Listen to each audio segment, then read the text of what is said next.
የለም የወንዝ ውሃ ነበር አብዛኛውን የምንጠቀመው ህብረተሰቡ ሌላው ደግሞ በቧንቧ የምናገኘው መጠኑ ያነሰ ነው ህብረተሰቡ ጋር አብሮ አይመጣጠንም ካለው ህዝብ ብዛት ጋር የተዋቡ ውሃዎች ትልልቅ ወንዞች እያሉ ይሄንን ውሃ ወስዶ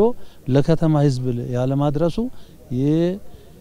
ችግር በጣም ፈጥሮ ነበር የንጹህ የመጠጥ ውሃ አቅርቦት ችግር እንደ ሀገር ካልተሻገርናቸው ፈተናዎች መካከል አንዱ ነው እርግጥ ነው የንጹህ የመጠጥ ውሃ አቅርቦት ለማዳረስ ከፍተኛ ወጪ በማውጣት ግንባታ ማድረግ ይጠይቃል ነገር ግን በአነስተኛ ዋጋ ለተጠቃሚው የሚቀርብ በመሆኑ የውሃ አጠቃቀም ላይ ትልቅ ኃላፊነትን ይጠይቃል ከዚህ አኳያ ለነዋሪዎቻቸው የንጹህ የመጠጥ ውሃን የሚያቀርቡ ከተሞች ብዙ ኃላፊነት ይጠበቅባቸዋል ከተሞቹ ወይ ፍሳሽ አገልግሎቶቹ የሚያገኙአቸው ገንዘብ በአግባቡ አይጠቀሙበትም ለሌላ ነገር ይውላል ስለዚህ መጣወቂያ አይኖራቸውም ማለት ነው ለምሳሌ የጉድጓድ ውሃ ካለው አንድ ከተማ 3 ጉድጓድ ውሃ ካለው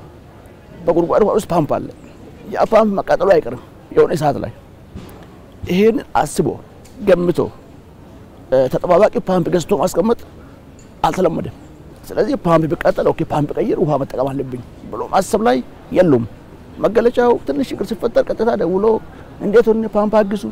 ሚኒስቴሩ ያገዘን አይደለም ክልሉ ያገዘን አይደለም ይላሉ በጣም ትልቅ ችግር ነው ያለው አካባቢ ማለት ነው ስለዚህ አንዱ ቻሌንጅ ይሄ ነው በዛ ደረጃ እንበቁ ማድረግ ላይ ከኛ ይጠበቃል የውሃ አጠቃቀም ጉዳይ ደግሞ ሌላኛው ነው እንደ ሀገር ትልቅ የውሃ ሀብት ቢኖረንም ለመጠጥ እንዲሆን አበጅቶ ለማዳረስ ትልቅ የኢኮኖሚ አቅም የሚጠይቅ በመሆኑ ከብክነት የጸዳ አጠቃቀምን መከተል የግድ ይላል በሳምንት ውሃ ይመጣልኛል ከዛ ውሃ ይለኝም ይላል መሐላ ላይ ከታመጣ ካልክ አይ የመጣውን ውሃ በሮቶ አጠራቅሜ ነው ላ ያው ነው የተወረደው ውሃ ተጠቀሙ ትልቅ የግንዛቤ ችግር ሰዎች መረዳት ያለባቸው ናቸው አዲስ አበባ አልኩ እንጂ በሁሉም ከተማ እንደዛ ነው ለቤተሰቡ በቃው ነው ለዛች ሳምንት ለዛች ቀን አጠራቅመው መጠቀም እስከቻለ ድረስ ውሃ ቀርቧል ልዩነቱ ሲስተሙ ላይ ነው ማለት ነው የመጠጥ ውሃን የተጣራውን ውሃ ለችግኝ አለመጠቀም ነው ለላባጆ አለመጠቀም ነው ለግንባታ ስራ አለመጠቀም ነው ከተሞቻችን ላይ እንደዛ እናየዋለን በጣም ህገወጥ የሆኑ ጉዳዮች አሉ ይሄን ሞታችኛው መዋቅር ኦን አድርጎ ማስተዳደር ያስፈልጋል ብዙውን ጊዜ የንጹህ የመጠጥ ውሃ አቅርቦት በመንግስት ወይም መንግስታዊ ባልሆኑ ተቋማት ሲቀርብ ይታያል የውሃ ፍላጎት ደግሞ ከጊዜ ወደ ጊዜ እያደገ መምጣቱ ተደራሽነቱ ጫና ስር እንዲወድቅ ያደርገዋል በመሆኑም አቅም ያላቸው ተቋማትና ግለሰቦች በዘርፉ ተሳታፊ ቢሆኑ ራሳቸውንም ሀገራቸውንም መጥቀም ይችላሉ ሁሉንም የመጠጥ ውሃ ጉዳይ መንግስት አቅርቦ በጣም ይቸገራል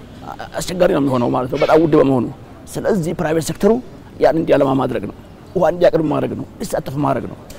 ፖሊሲ አላይመንት ይፈልጋል ፖሊሲያችን እየጨረስን እንገኛለን የግሉ ባለሀብት ወደዚህ ከመጣ የውሃ አቅርቦት ላይ ይሳተፋል ለነዋሪዎች የንጹህ የመጠጥ ውሃ የሚያቀርቡ የውሃና ፍሳሽ አገልግሎት ሰጪ ተቋማት መንግስት ከሚመድብላቸው መደበኛ በጀት ባሻገር የራሳቸውን ገቢ በማመንጨት ለችግሩ የመፍትሄ አካል መሆን ይጠበቅባቸዋል